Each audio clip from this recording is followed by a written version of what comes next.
जवळचा मित्र असलास ना तरी माझ्या बाबांची चेष्टा मस्करी मी अजिबात खपून घेणार नाहीये. ते जे काही करतात ना ते माझ्या भल्यासाठी असतं आणि ह्यावर माझी पूर्ण श्रद्धा आहे. समजलं? हाय, मी संजीवनी.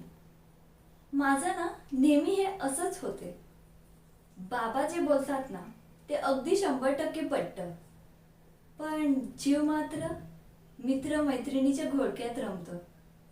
मलाही वाटतं मित्र-मैत्रिणीसोबत सिनेमाला जावं, शॉपिंगला जावं, धमाल मस्ती करावी.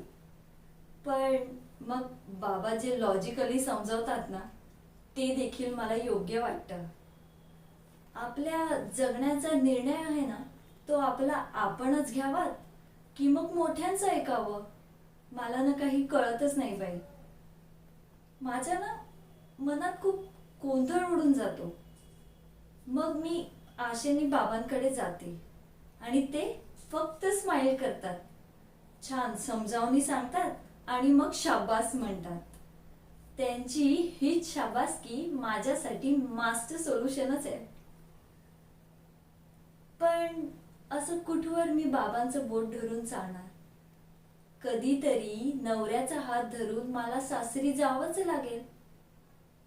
मग त्यांच्याकडची माणसं असतील का सुनेला शाबास म्हणणारी, किंवा तू तुझं करिअर कर ग बाई असं म्हणणारी, किंवा काही चुकलंच तर बाबांसारखी सांभाळून घेणारी? असतील ना तर ठीक आहे, नाही तर माझं ठरलंय आधी गोडीत घ्यायचं आणि मग नाहीच ऐकलं तर मात्र संघर्ष करायचा. कितीही सोसावं लागलं ना तरीही चालेल, पण बाबांनी जे माझ्यासाठी स्वप्न पाहिले ना ते मी पूर्ण करणारच.